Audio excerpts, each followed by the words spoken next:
Bismillahirrahmanirrahim. Assalamualaikum warahmatullahi wabarakatuh. Alhamdulillah, saya panjatkan puji syukur terhadap Allah Subhanahu wa taala atas segala macam nikmat yang Allah berikan.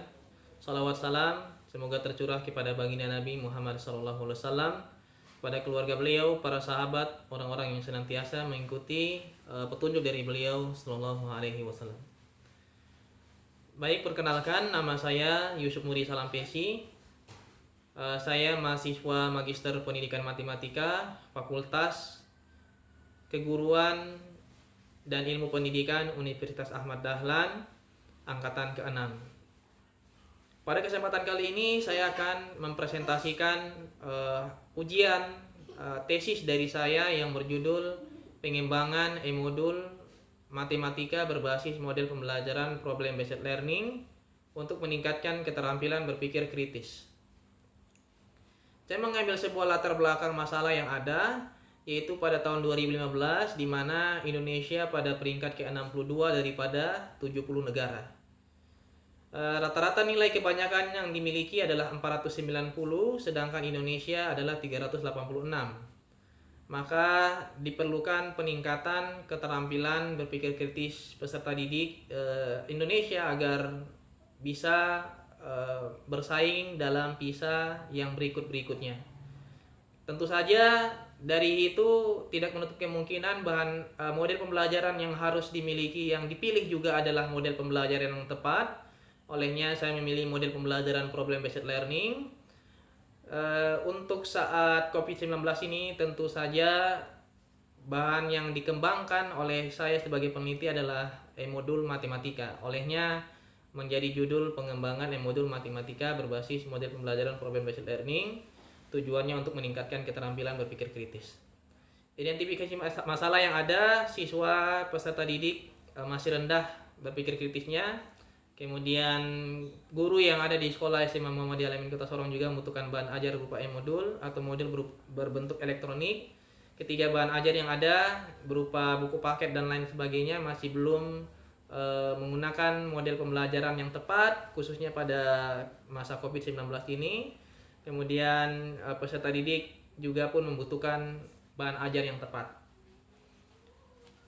Banyak identifikasi masalah yang ada yang didapatkan dalam penelitian saya, tetapi batasan masalah yang saya muat diantaranya ada 3, yakni adalah modul pembelajaran.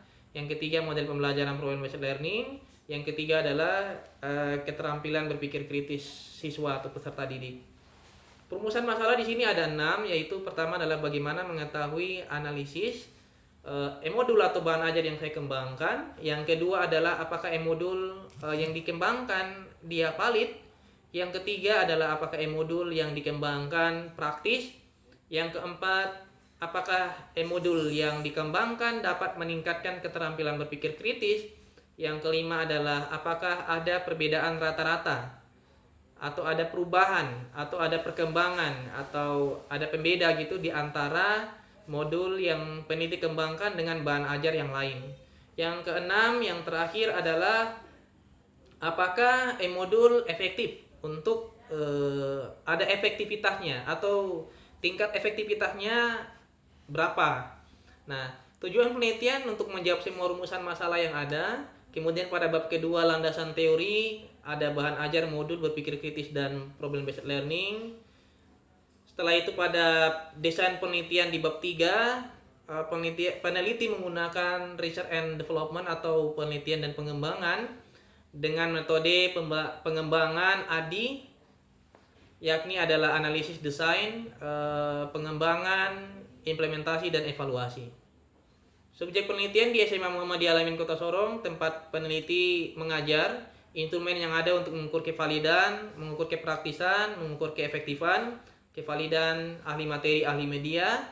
Kepraktisan yakni adalah menggunakan angket respon peserta didik. Dan juga pun yang kelima mengukur keefektifan dengan menggunakan soal pretest dan posttest.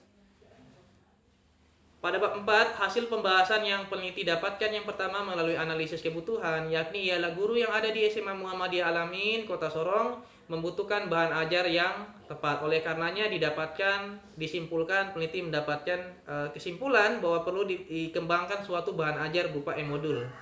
Yang kedua, desain di mana peneliti mendesain ini untuk di kelas peneliti sendiri, yaitu adalah kelas 12 IPA 1 dan kelas 12 IPA 2, di mana IPA 1 sebagai kelas eksperimen sedangkan IPA 2 sebagai kelas kontrol. Yang ketiga adalah pengembangan. Dari tahap pengembangan ini peneliti mendapatkan validasi dari ahli media 1 orang sangat valid, juga pun dari ahli materi 2 orang, validator 1 dan validator 2 didapatkan sangat valid juga. Setelah itu implementasi yang keempat adalah peneliti setelah divalidasi, peneliti memberikan angka respon kepada peserta didik, juga menyerahkan e-modul kepada mereka untuk mereka mengisi angket respon yang diberikan oleh saya sebagai peneliti, dan didapatkan bahwa e-modul matematika berbasis model pembelajaran problem based learning untuk meningkatkan keterampilan berpikir kritis didapatkan sangat praktis. Yang kelima adalah evaluasi, di mana evaluasi ini peneliti untuk mengukur empat rumusan masalah, yakni ialah untuk mengukur apakah e-modul meningkatkan keterampilan berpikir kritis. Yang rumusan masalah yang kelima adalah apakah ada perbedaan rata-rata antara menggunakan e-modul yang peneliti kembangkan dengan menggunakan bahan ajar yang konvensional yang lain. Kemudian yang keenam adalah mengetahui apakah e-modul yang peneliti kembangkan itu efektif. Olehnya peneliti menggunakan untuk mengukur yang keempat, rumusan masalah yang keempat untuk keterampilan berpikir kritis, peneliti menggunakan uji Pirate Sample Test. Namun sebelum itu data penelitian peneliti mencari tahu dulu apakah dia normalitas. Setelah sudah normal, peneliti menggunakan Pirate Sample Test untuk menguji apakah meningkat. Ternyata didapatkan meningkat karena data yang ada pada uji Pirate Sample Test pada SPSS peneliti dapatkan lebih besar daripada 0,005. Kemudian yang kelima adalah apakah ada perbedaan? Rupanya ternyata dilihat dari uji yang peneliti lakukan, independent sample test, meskipun sebenarnya bisa melihat dari rata-rata, tapi kurang untuk memperkuat hal itu, maka peneliti menggunakan uji independent sample test dengan SPSS versi 22.0. Nah, di sini didapatkan ada perbedaan rata-rata. Dan yang keenam, yang terakhir, apakah e-modul matematika berbasis model pembelajaran problem based learning ini efektif, dan didapatkan cukup efektif setelah dilakukan uji and gain score. Ada perbedaan sehingga modul dikatakan cukup efektif. Mungkin demikian dari saya presentasi terkait dengan tesis saya pengembangan e-modul matematika berbasis problem based learning, model pembelajaran problem based learning untuk meningkatkan keterampilan berpikir kritis. Semoga penelitian ini bisa bermanfaat dan dapat menjadi bahan acuan untuk peneliti yang lain, dan juga pun kepada guru, siswa, dan kepada peneliti sendiri. Wassalamualaikum warahmatullahi wabarakatuh.